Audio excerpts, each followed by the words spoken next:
cold-blooded scream piercing through the cloying music.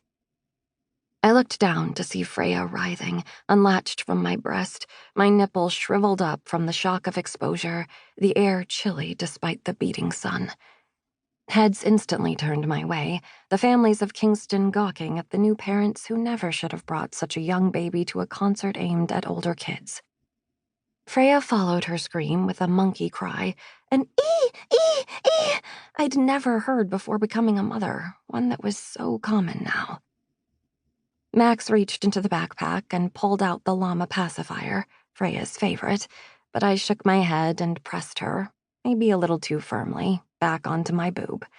She stopped, thank God, just as the two guys in front went into their next verse. Now what do we do 2 times a day, every day? The one with the extremely bushy beard asked, tapping at the face of his guitar. Sometimes even 3 times, the other guy answered, resting his pick briefly between his teeth and stretching a pair of heavily tattooed arms. Then, in tandem, as if the answer were the most exciting thing in the world, we brush our teeth! The crowd, a smattering of families scattered across the grass of Forsyth Park, cheered along, and the song continued. When we wake up in the morning and get ready for the day, we brush our teeth. Wahoo, a doodly-doo, we brush our teeth 1 time and definitely 2. One woman was still looking our way, even though Freya was quiet now. A beautiful woman, one you might even call striking, with piercing eyes, creamy skin framed by chunky bangs, and long, glossy hair. I looked down, avoiding her gaze, stared for a moment at the heavy wool blanket Max laid out a half hour ago, shifted against the grass, the earth still hard and thawing beneath us, and Ides of March cold emanating from beneath. I hated to be watched as a mother. I always felt as if I weren't measuring up. By the time I looked up, the woman had turned around, back to the music, back to her family. Max squeezed my hand, grounding me. You okay? I nodded, forcing a smile.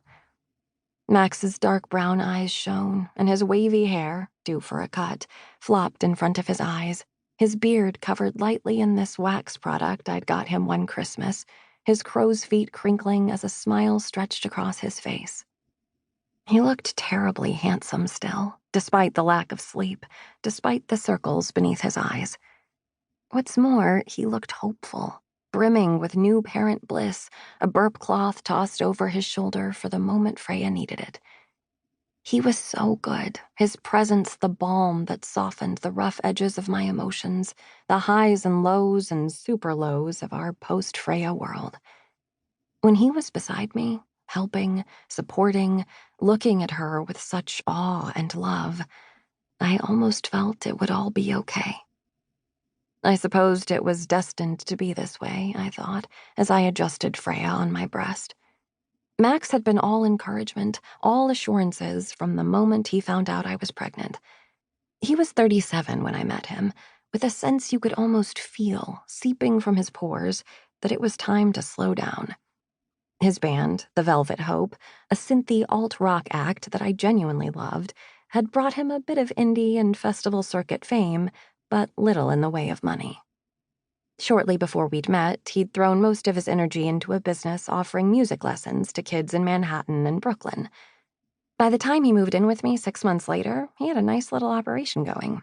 2 instructors working under him, a reputation among the Upper East Side and Park Slope elite, buoyed by the fact that rich parents could hire the lead singer and co-founder of the Velvet Hope to teach their kids guitar chords. This is a blessing, he'd said when I'd showed him those 2 lines on the test, my face pale, my palms cold, caught between uncontrollable tears and panicked breaths. This is a good thing. Now, Max leaned down and kissed the bottom of Freya's 6-week-old foot, covered in a knit booty his hippie Aunt Tammy had crocheted just for her. Freya's crying, her fussing and kneading, never seemed to bother Max the same way it did me.